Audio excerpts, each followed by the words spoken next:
Hemos estado atentos a esto. El equipo económico y bajo mi conducción y de la rectora Delcy Rodríguez, hemos estado viendo, observando.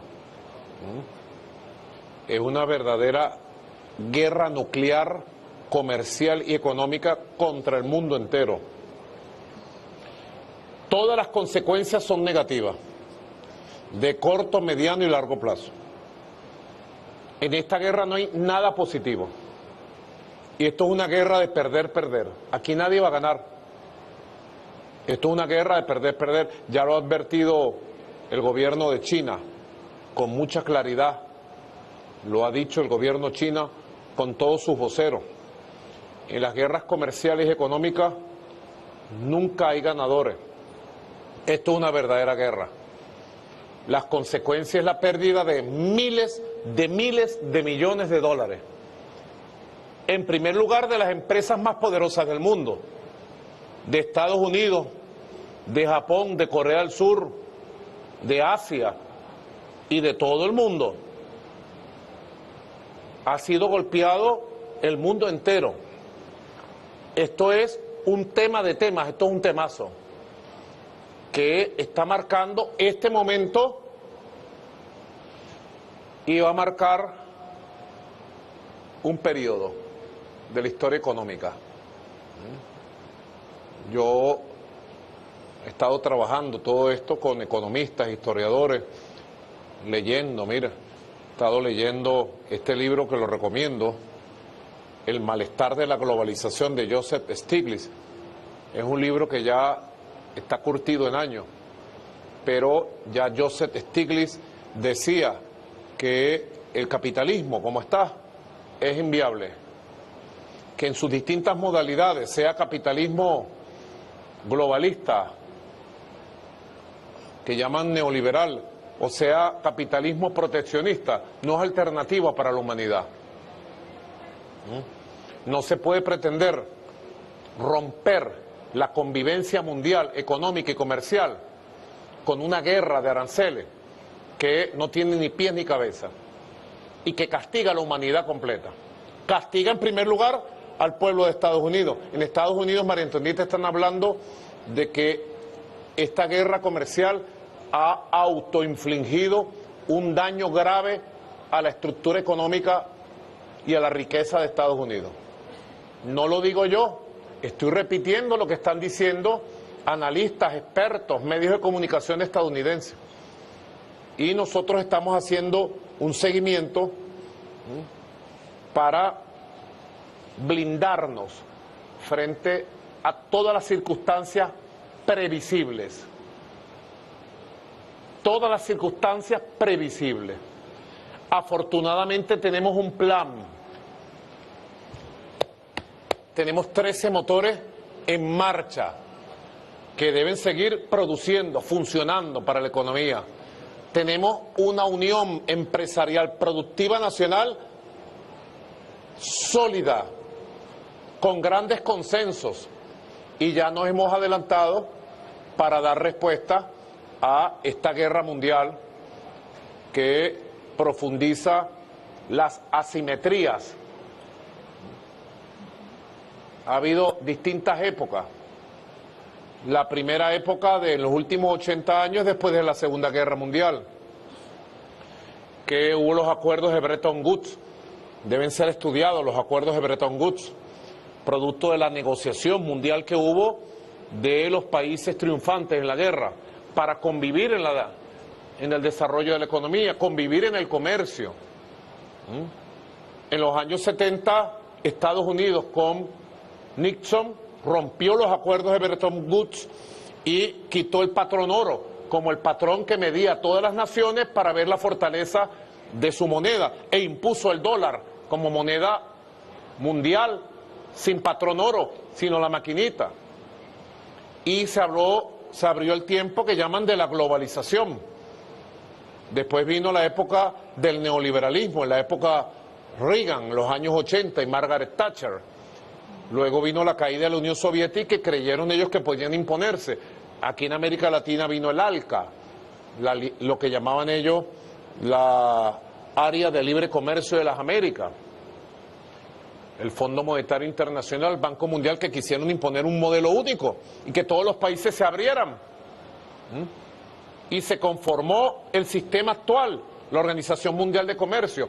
Hoy por hoy, Estados Unidos, el gobierno de Estados Unidos, está metiendo en un hachazo y está destruyendo las reglas económicas del mundo, está destruyendo completamente el derecho internacional, comercial y económico, está destruyendo la Organización Mundial del Comercio, y los pueblos del sur tenemos que prepararnos y producir, trabajar, observar y reconfigurar nuestras relaciones nacionales, internacionales, nuestro comercio, y Venezuela está preparada, lo he dicho. Humildemente lo digo, estamos preparados para abordar toda esta coyuntura de guerra mundial, para abordar todas las coyunturas que vengan, y con el favor del pueblo, en plena unión nacional, nosotros salir adelante nuevamente como hemos salido en todas las coyunturas. Vicepresidenta, rectora de la Economía, ilústreme, por favor. No, presidente, usted sabe que hemos estado en comunicación permanente, madrugada, mañana, tarde, noche, haciendo seguimiento a lo que pasará a la historia el 2 de abril como una fecha hito, donde Estados Unidos de Norteamérica abandona las banderas de la globalización y, como usted lo ha dicho, da el traste con las reglas de la Organización Mundial del Comercio, con sus propias reglas, porque hay que recordar que para facilitar estos flujos comerciales internacionales que se pudieran dar de manera prácticamente libre, Estados Unidos fijó topes máximos al intercambio comercial, a los intercambios comerciales bilaterales, tanto con Rusia, tanto con Europa, con Asia, con África. Todos estos topes fueron completamente violentados. En estas medidas anunciadas el 2 de abril no se salva a nadie. Ellos se vinieron desde Asia con imposición de aranceles altísimos.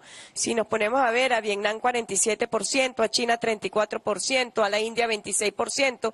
Se vinieron desde Asia, África, Europa, América Latina, y aquí no se salvó nadie. Ni siquiera, presidente, y esto hay que señalarlo, hay una especie de reconfiguración no solamente comercial, sino también geopolítica, porque muchos de los países cuyos gobiernos han sido súbditos y subordinados a los Estados Unidos no se explican por qué le hicieron lo que le hicieron a ellos, siendo ellos lo que se llama aliados de los Estados Unidos. Y estamos realmente en presencia de una nueva reconfiguración, un reformateo comercial en forma de medidas coercitivas unilaterales. Si vemos la definición de las Naciones Unidas, calza perfectamente lo que está haciendo Estados Unidos y su política arancelaria. Ahora bien, esto ha tenido impacto en los mercados energéticos. Usted sabe, nuestro medidor del precio del barril venezolano está impactado. Todo el mercado energético mundial está impactado con estas acciones y ya dicen, hoy amanecieron las bolsas, bueno, de ayer en la noche estamos en contacto con el presidente porque sabíamos lo que ya estaba ocurriendo en Europa, donde todas las bolsas de valores, donde se cotizan las acciones, tanto industriales, de tecnología, en Asia amanecieron en la caída, pero cuando abre Wall Street, en los Estados Unidos también aparece una drástica caída. Las 500 empresas más grandes de los Estados Unidos, una caída terrible. Es decir, hoy realmente marca un nuevo momento en lo que está ocurriendo, que son tiempos de incertidumbre, porque no se puede determinar a ciencia cierta, como usted lo ha dicho, con ciencia y tecnología, cuáles serán las decisiones que se tomarán desde los centros de poder de los Estados Unidos. Pero hoy todos los marcadores definitivamente se fueron a la baja, se fueron al traste, y ya hoy JP Morgan, no lo dice Venezuela, habla, presidente, de que se incrementa a un 60% las posibilidades de una recesión mundial. Mundial. Yo quiero sumarme a sus palabras. Venezuela desde el 2015 es víctima de una agresión económica sin precedentes, recrudeció en el año 17, en el año 19, en el año 20 durante la pandemia. Las medidas coercitivas unilaterales, es decir, ese bloqueo criminal e ilegítimo contra Venezuela recrudeció, y algo aprendió nuestro pueblo. Usted ha hablado de una cohesión con los sectores productivos, públicos y privados, el pueblo venezolano, la clase trabajadora, en un solo camino para la recuperación económica. Hemos aprendido a hacerlo. Lo que Venezuela señalaba en el año 2020, presidente, cuando íbamos a recuperar nuestro dinero para comprar vacunas y medicamentos, y nos decían que no, porque había órdenes de Estados Unidos de bloquearnos. ¿Cuántas economías en Europa cayeron?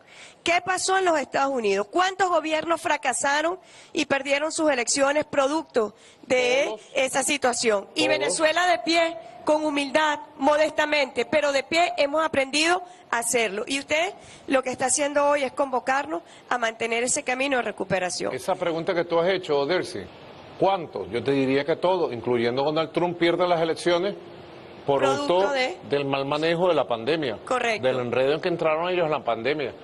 Y esto, en Estados Unidos hablan de un daño autoinfligido, porque los analistas dicen que la crisis del 2008 se creó por un tema inmobiliario, tema económico, impactó a la banca, ¿te acuerdas? 2007, 2008, que la crisis del 2020 fue una pandemia, causa natural, pero la causa esta es de una política, con una visión hegemonicista para conquistar al mundo, para rendir al mundo, para someter a un mundo que ya no es el mundo de las colonias de hace 300 años, es un mundo multipolar fuerte, de países fuertes, potencias muy poderosas y países modestos como el nuestro, pero que estamos dispuestos a ser libres y tenemos cómo, además, tenemos con qué.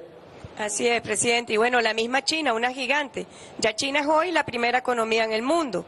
No va a ser fácil para los Estados Unidos porque ya China se venía preparando, incluso en el año 2022, con un acuerdo que permitió integración económica entre países asiáticos, acercamiento a la ASEAN, acercamiento a África, acercamiento a América Latina y el Caribe a través de políticas como la Franja y la Ruta, donde Venezuela está inscrito y registrado.